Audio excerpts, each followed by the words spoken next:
Hi, I'm Robert Estrin. You're watching livingpianos.com.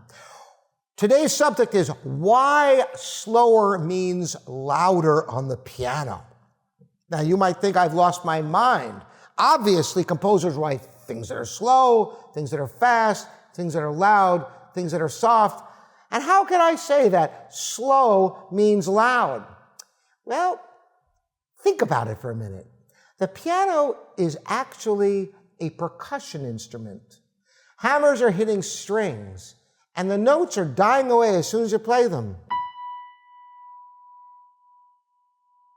So longer notes have to last longer, and the only way for that to happen is to play them louder.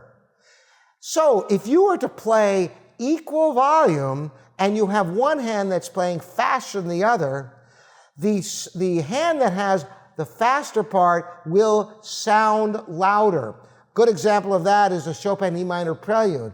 I'm going to play the hands absolutely equal in volume.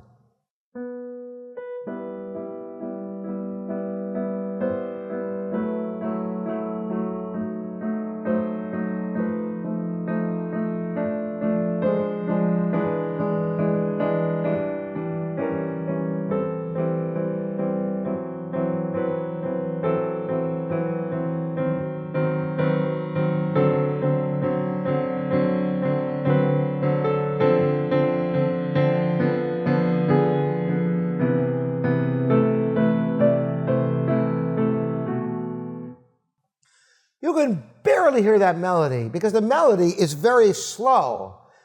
Now, I'm going to play it and I'm going to accentuate the melody tremendously for two reasons. First of all, the fundamental reasons of the acoustics of the piano are such that longer notes have to be louder just to last long enough to balance with the other notes that are faster. Secondly, the melody is on top, and you want it to be louder anyway, so even if I were to play it such that they were equal in volume, by making the right hand slower part louder to try to equalize it, you still want it even louder still because it's the melody and it should be louder. And there's actually a third reason I'll tell you about in just a minute. Listen first, though, by playing the melody drastically louder than the accompaniment in order to make it come through over those repeated chords.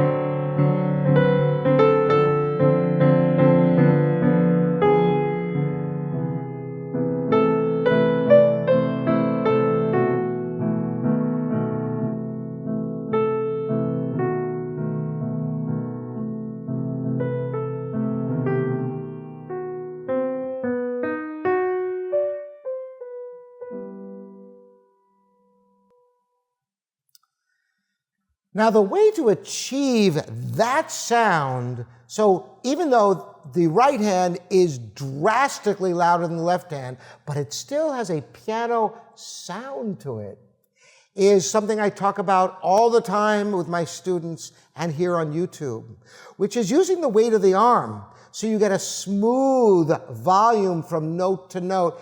Otherwise, you get this sound. If I did the same thing and just punctuated each note separately, without supporting with the weight of the arm to get that natural, beautiful legato, you get an ugly, harsh sound like this.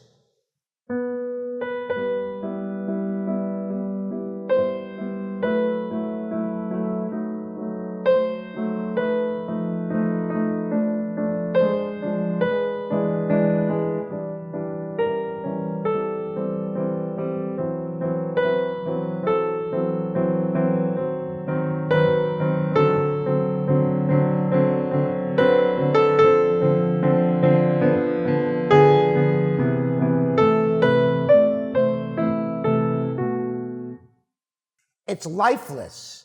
You hear a bunch of separate notes, but no line, because it's such a challenge on the piano to form a phrase that has a rise and a fall that's smooth, that has the analog of the breath of the singer or the bow of the string player. And that's where the weight of the arm comes in.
So much more beautiful, and what a great piece, huh?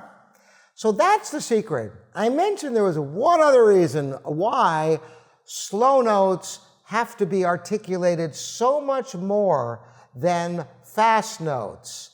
And that's because also the higher up you go, it exacerbates the problem, because the notes up here,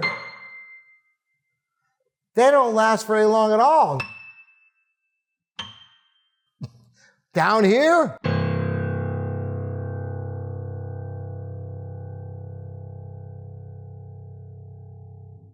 it keeps going and going and going. And think about it. Most of the time on the piano, you're playing the melody in the treble and the accompaniment in the bass. The accompaniment usually has more notes than the melody, and the melody should be louder, and yet the notes don't last as long, so it has to be louder, and then they're higher up, so they don't even last as long as the notes down there. And this is true of so many pieces, whether it's Mozart,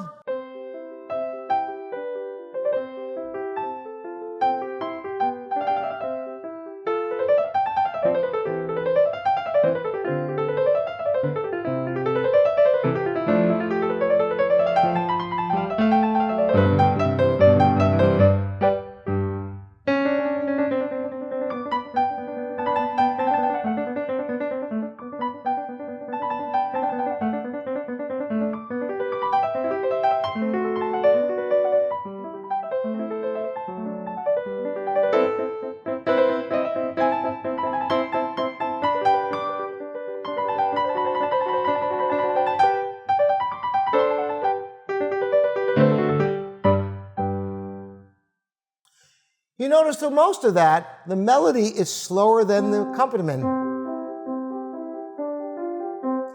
So that is key for the acoustics of the piano. Slow notes have to be played louder than fast notes. And that's the way you achieve a balance, is using the weight of the arm in slow melodies. Exaggerate the difference between melody and harmony when the melody is higher than the accompaniment, or the notes are longer than the accompaniment, which is so often the case.